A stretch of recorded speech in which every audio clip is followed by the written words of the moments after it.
Coming up next on the Jeff Crilley Show, you'll meet a brilliant storyteller who captures people's brands through photos and video. His incredible story just ahead.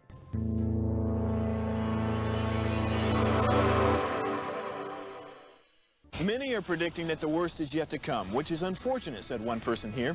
Until now, they've enjoyed the reputation of being the nation's icebox. Watched a burglar in his home this morning by webcam. As a journalist of over 25 years, stories are what make my world turn. Reporting live from the Dallas newsroom tonight, Jeff Crilley, Fox 4 News. But in 2008, I took the jump from my familiar life and started a PR firm from my home. We're talking about anyone with a camcorder like the one I'm using becomes a television network. We started slowly growing the company, and we now have over 100 clients, and we've branched into the world of live digital broadcasting. I now own 8 different TV studios and have a huge team, and the stories that I now get to share are sometimes the most important of my life.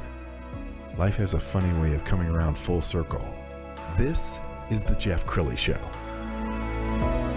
So my entire adult life has been spent telling people's stories. I first did it through the news media, and now I'm doing it through podcasting and public relations. And when one storyteller meets another storyteller, he has to invite them on his show. Matthew Osborne with 19 production houses in the studio. Brilliant storyteller and my friend. Thanks for coming on the show. What's up, Jeff? How you doing? I'm thrilled to have you. We've actually known each other for several years, but this is the first time you've ever come on the show. Yeah. We recently met at FGI, Fashion Group International. Yeah. And you were actually volunteering your time for that group, I believe. But it just occurred to me that when you come into a room like that and you have all these famous people and just fashion icons, and then you have to take all of that and condense it into like a 2-minute video. That's a challenge, isn't it? Yeah, it's very fun, actually. And I'm on the board of FGI, and so that's part of my duties is the social media actually and filming.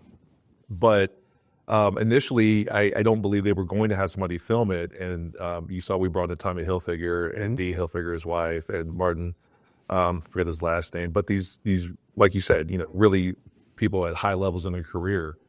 And I was telling Alex and people on the board, I was like, there's no way that you're going to have this event and I'm not filming it. Like, it's like a kid in a candy store, right? I got to get in there.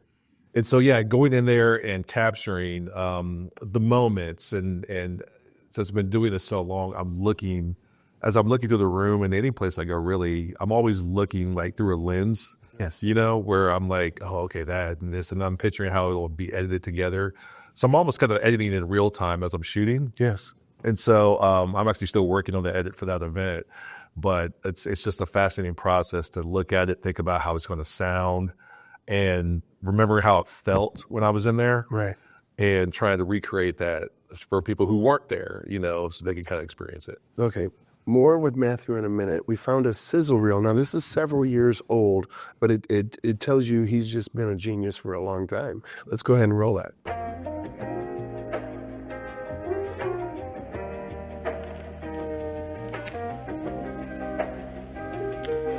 For the record.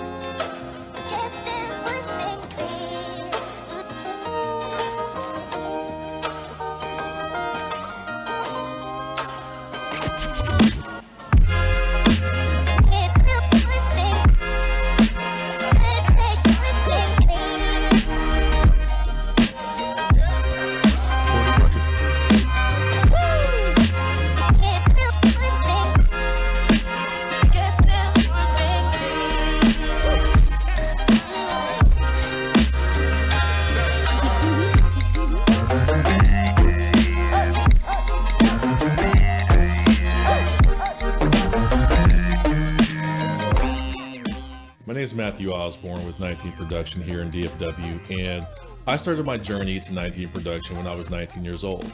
And I did it basically to be that bridge between where you are now and where you want to be with your business and your brand. For years, I struggled with being able to afford high quality video production and photography for my music production company. And I had to basically learn how to do it myself. I've always been a little guy, and I know what it's like to be on that side of things. And I've always hated the gatekeepers that had the services I needed to take my business to the next level, but I could never afford that. After years of honing my skills and working with small budgets, problem solving, and having to be resourceful in tight situations, I was able to create that bridge for myself and get 19 Production to you here today. We are a high quality, affordable, and resourceful production company here in DFW. If you are a business owner, entrepreneur, real estate agent, broker, booking agent, chef, hairstylist, social media influencer, podcaster, you name it, and you need high quality video production, photography, professional styling, research for your business and your brand, reach out today. Stop filming yourself. That's what we're here for. Let us do it for you. Let us take you to the next level. Reach out today. We can begin to help you bridge that gap between where you are now and where you want to be.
Wow.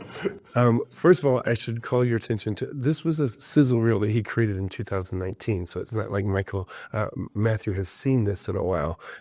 But I was watching you watch the video, and some of those moments came back to you, didn't they? Yeah, it was quite emotional, actually, because I forgot about a lot of that. And I remember that journey. We're obviously way more expensive now than we were back then, but that was at a period where we were trying to get our foot in a lot of different doors. Yes. And so we did that through our, obviously our pricing and who our target, customer was at that time. Obviously from that period of time, you elevate, you keep, scaling. But you got to start, somewhere, and that was where we were at the time. So it's obviously interesting to see how we built since then. No, and I love it. I love it that you get emotional because anybody who's going to hire you needs to know that you're invested in the project. So what does it feel like? And I know you probably put pressure on yourself, but a client hires you to, shoot an event. You're trying to capture it so that the client comes back to you and says, "Oh my goodness, you did a better job telling that story than we could have ourselves. You captured the moment." Yeah. We spent a lot of time talking about emotional, how your business should feel emotionally. We spend a lot of time talking about emotions. And we do that because through all the research and through my life, you've learned that humans are emotional beings. I think Brene Brown says humans are emotional beings who think sometimes. And so we're feeling our way through life, where we work, where we eat, what we wear, it's all feeling, right? And so when I talk to businesses, I don't care if you're selling socks or if it's a huge healthcare company, right? There's a reason you're doing what you're doing. And if I can tap into that reason and visualize it, through the way it's shot and the music and the rhythm of the editing, what you're doing is you're taking what it took to make that business and infusing it into the video, and then you're sharing it whether it's a commercial or on their website or something. and it's going to connect with somebody. Yes. And that's kind of the goal. And I always tell clients that I'm more about the long game. I'm not about, get a few bucks here. I'm like, no, I need you to come back and come back and come back. Are you there when the client sees it for the first time? Not all the time. Usually what I end up doing is, we'll shoot something and I'll send it to them on a Google Drive. Yeah. And they can pull it up. No, actually what I do, I'll take that back. I'll send it to them on Vimeo and they'll have the link. They can go watch it. And it's always very exciting when you send them the link and your phone starts ringing. Usually that's good. Yeah. Like, oh my goodness. Yeah, and then you pick up, they're like either laughing or they're crying. And they're like, this was so incredible. It's not always that way. Like sometimes you nail it the first time. Yeah. But after you work with the client so many times, you kind of get a feel for each other. Like with any relationship, the more time you spend with them, the better you understand how they communicate. And so they'll watch it. They'll maybe make a few changes here and there. But for the most part, they trust me to kind of capture the essence. As I was preparing for the show, Matthew, I found a great article written on you a couple years ago, Voyage Dallas. Let's just go ahead and put the headline up there. I know that you love to take on new clients. Give me an example of a perfect client for you. Perfect client for me right now is that's going to be two different answers because there's the day-to-day 19, and then we have larger projects 19. Where we're working on a feature film and a documentary. On the day-to-day, for example, D Magazine, perfect client. So D Magazine's been a client of mine for, I want to say, about 7 years now. Congratulations. And we just re-signed with them for 2025. So we lay out all the events for the year, what they'll need from the events, whether it's a recap or they're filming like videos for an award show they're having where they need to put something on the screen. Right. But that's a great relationship, obviously, because D Magazine is all over the city. And through that, I'm able to meet a lot of different businesses and people, and I can get my hands on a lot of different things. And so that's a great relationship because they're a magazine and they're like a media company. Yeah. So I don't know if I'll find too many clients like that here in Dallas since they're so big. Do you ever, you've been doing this for so many years, do you still get a little butterflies in your stomach when, do you feel the pressure of, I've got to get this right? Yeah, absolutely. With every client, because this was my art before it was my business. Yeah. And this was something I did for fun as an escape. And I tell people, I just actually did an art show where I actually was showing collages and that sort of thing, where I ended up giving them away for free. And people were like, why are you doing that? And I was like, I don't want to monetize this part of my life. Like, this was just something that I did for fun because I've monetized filmmaking and video, and it's lost some of its innocence because of that. I'd still rather do this than anything else, right? But it started off as my passion as this art, and so I always take it extremely serious, and I value the output. Like, I've been doing it so long, I still am nervous. Yeah. When I send it to the client, I'm like, okay. I love that. If I can compare it to the food world, you've got a Michelin star or two, and if you're a chef of a Michelin star restaurant, that steak has to be perfect. Even if you've served 10,000 steaks, it actually has to be perfect. Yeah. So I want to pull up your website, and as we scroll down the website, let's talk about the different kinds of projects you work on. Sure. We mentioned events, and you talked about documentaries. What are some of the different things you're getting into these days? I'll tell you, this documentary is going to be the biggest thing I've ever worked on. The documentary is called "What Does It Mean to Be American?" And I have 21 different subjects, people from all different walks of life, every color, race, ethnicity, gender, sex, and asking the question, what does it mean to be an American? And I'm photographing them with an American flag. I'm interviewing them. And it's going to be a traveling art exhibit where it'll travel from museums to museums all over the world. And then it's also going to be a documentary where I'm kind of taking people through the journey of that question. Right. And everybody has a different response. And then it's also going to be a book. Wow. And so what we're doing with the book aspect of it is we're transcribing each person's interview. and putting that into a chapter. My wife, who's a lawyer and an editor, she's going to edit that. And so each person will have their own, chapter. And we're flirting with the idea of kind of maybe taking that and also making it a podcast, because people consume content different ways. But it's a huge project where we have a lot of support already. And Scott Tixier, who's a 6-time Grammy-winning violinist, is scoring the film. Wow. And he's worked on John Wick, the new Lion King. He's worked with Stevie Wonder, and he's from Paris, and he just became an American citizen. So this project is very close to his heart. Yeah.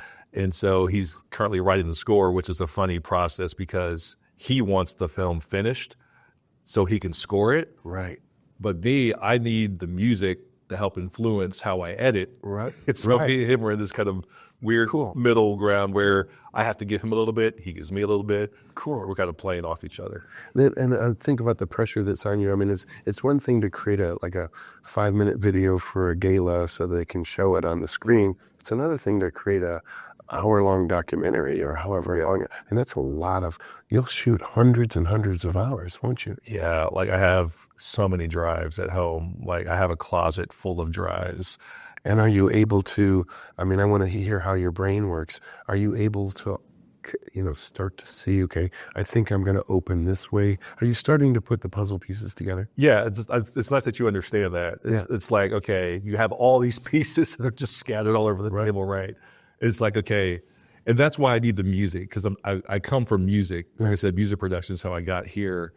And I know we didn't really talk about that, but I came from that background. And so music influences a lot of the rhythm and how I edit. And so I'm trying to get the music from Scott. And so when I hear the music, I'm like, okay, now I can kind of hear and see the opening scene and where it leads to and like the different beats, in the film. So, but yeah, it's starting to come together, and I don't like having a draft or like this is what I want it to look like, because I can never create anything that way that'll be as authentic as me kind of just being open. I don't want to get woo woo but just kind of being open to like creativity in the universe, and like I'll be inspired off something. I know we're always our own worst critics. When you sit back and watch a project that you spend a lot of time on, are you able to say, that was really good? Every now and then, it's hard because you're so close to it, and you're just moving from project to project to project because you're trying to do a good job, and you're working to because I'm doing the administrative too, and bringing in this person, and they got to get this invoice in, and I got to do this, and I got to edit this video. It's all like every now and then I'll have these rare moments, very unintentional, where I'll be putting something together and I'll sit back and I'll look at it. It's like when you played that, it was like, oh wow, that was good. That was pretty good. That guy's good. And that was 5 years ago. Okay, so in the little time we have left, I want you to look into that camera on the left and speak to the young person who wants to be you one day. Okay, so I actually find myself doing a lot of speaking now at schools and at events. So I'm learning more about how to speak to people and where they're at, because I've been in the same shoes. Not that I've like ascended to the top or anything. We're always learning. But one of the questions I always had was, what's the secret to finding your level of success, wherever you define success as? It's like, what's the secret? What's the secret? You hear successful people talk about how they were doing something and then they took off. And nobody could ever tell me the secret. And it always irritated me when I would hear people talk about it. It's like they were always leaving out like this huge middle part. They're like, I was doing this and then I blew up. And I'm like, no. Like, what happened? Right. And being where I am now and having gone through this process for over 20 years, the secret is not giving up. Because if you don't give up, you always will end up at something you were reaching for. And I'm 44 years old now, and I was telling, was the Laura at the front, things just kind of got to a point where I want to say I'm comfortable or I'm great, and I'm not really worried about like the next paycheck and these other things. Maybe like about 5 years ago, right? So we're talking like 39, 40 years old. And I've been at this since I was 19. And so it's just not giving up. It's stay consistent, keeping an open mind, and you eventually end up in a place that you'll probably be satisfied with. Wow. Yeah. Great way to end the show. We're also going to leave you with his website, which is 19productionhouse.com. The great Matthew Osborne. Thanks for coming on the show. Thank you. You bet. That's it for now. We'll see you next time.